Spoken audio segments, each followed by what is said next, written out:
নমস্কার বন্ধুরা, আজ আমি আপনাদের দুধের মধ্যে সয়াবিন দিয়ে একটা টেস্টি ইউনিক রেসিপি করে দেখাবো। তার জন্য দেখুন বন্ধুরা, এখানে আমি একটু দুধ বসিয়ে তার মধ্যে কয়েকটা সয়াবিনকে দিয়ে দিয়েছি। এখন আমি এইভাবে নাড়িয়ে নাড়িয়ে সয়াবিনটা 3-4 মিনিট মতন জাল করে নেব। তাহলে বন্ধুরা, রেসিপিটি দেখার শুরুতেই প্লিজ একটা লাইক দিয়ে দেখতে থাকুন, আর এইভাবে বানিয়ে অবশ্যই একবার খেয়ে দেখবেন কতটা টেস্টি হয়। বানিয়ে খেয়ে নিজেই অবাক হয়ে যাবেন যে এত টেস্টি একটা ইউনিক রেসিপি। তাহলে বন্ধুরা, দেখতে থাকুন আমি রেসিপিটি কেমন করে তৈরি করছি।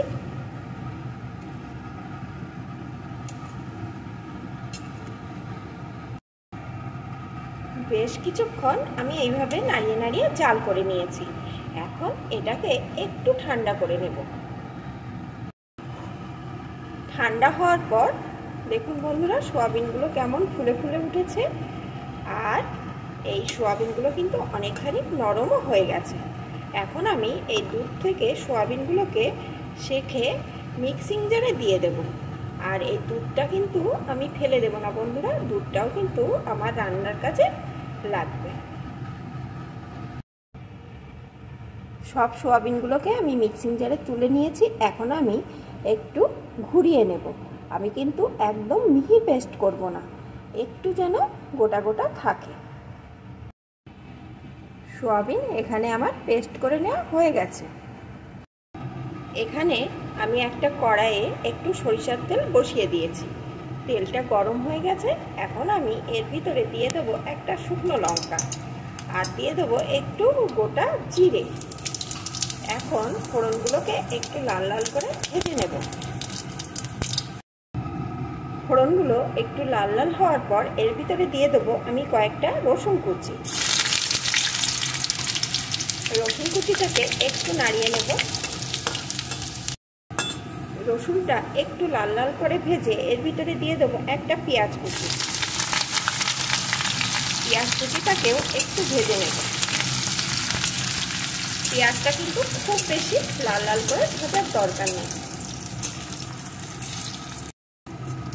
পেঁয়াজটাকে একটু ভেজে এর ভিতরে দিয়ে দেবো দুটো কোচানো কাঁচা লঙ্কা।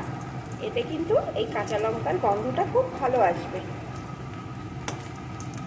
একটু নাড়িয়ে নিয়ে এর ভিতরে দিয়ে দেবো টমেটো কুচি, সাথে দিয়ে দেবো একটু লবণ। তাহলে টমেটোটা খুব তাড়াতাড়ি সিদ্ধ হয়ে যাবে।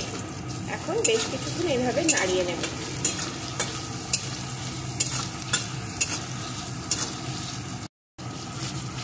এখানে কিন্তু টমেটোটা আমার ভালো রকম সিদ্ধ হয়ে গেছে। এখন আমি এর ভিতরে দিয়ে দেবো একটু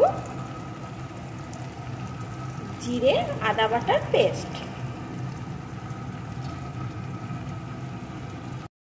সাথে দিয়ে দেবো একটু লঙ্কার গুঁড়ো। আপনারা চাইলে এটা নাও দিতে পারেন, তবে দিলে একটু ঝাল ঝাল হবে, খেতে আরো ভালো লাগবে। সামান্য একটু চিনি, একটু হলুদ গুঁড়ো, একটু লবণ। আগেও কিন্তু একটু লবণ দেওয়া আছে, সেই বুঝে এখানে লবণটা দিয়ে নিতে হবে। এখন আমি সমস্ত মশলাটা ভালো করে বেশ কিছুক্ষণ কষিয়ে নেব।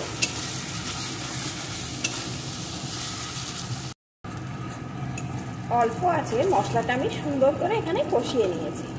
এখন আমি সয়াবিনের পেস্টটা এর ভিতরে দিয়ে দেব।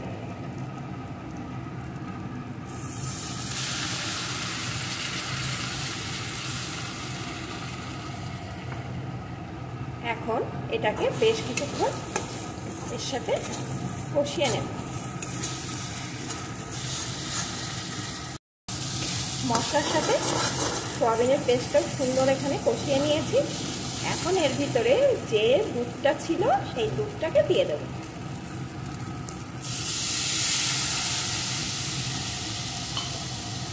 এখন আরও কিছুক্ষণ এইভাবে নাড়িয়ে রান্না করে নেব।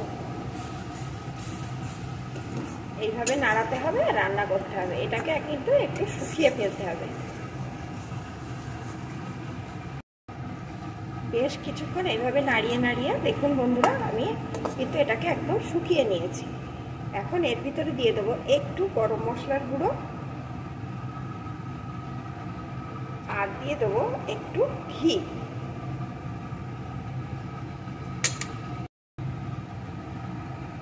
এখন আমি একটু মিশিয়ে নেব। বন্ধুরা, আমি কিন্তু এটা পেঁয়াজ রসুন দিয়ে করলাম। আপনারা যদি নিরামিষের দিনে করতে চান তাহলে পেঁয়াজ রসুনটা বাদ দিয়ে দেবেন, আর যে যে জিনিস ব্যবহার করেছে সেই মশলাগুলো দিয়েই বানাবেন। তবে নিরামিষভাবে করলে এর ভিতরে 2-3টে কাজু বাদাম দিয়ে দেবেন বেটে, তাহলে কিন্তু নিরামিষভাবেও এর স্বাদটা দুর্দান্ত আসবে। এখন কিন্তু এটা আমার রেডি, নামিয়ে নেব। এটা কিন্তু গরম ভাতের সাথে একটু দিলেই আর কোনো কিছুর দরকার হবে না, এক থালা ভাত এটা দিয়েই খাওয়া হয়ে যাবে। আর আপনারা যদি একবার বানিয়ে খান তাহলে ভাববেন যে কেন এটা আগে আমরা বানাইনি। তাহলে বন্ধুরা, আমার এই রেসিপিটি আপনাদের কেমন লাগলো প্লিজ কমেন্ট করে জানাবেন, আর যদি একটুও ভালো লেগে থাকে তাহলে একটা লাইক শেয়ার করে দেবেন। এখন এটা আমার রেডি, এখন নামিয়ে নেব।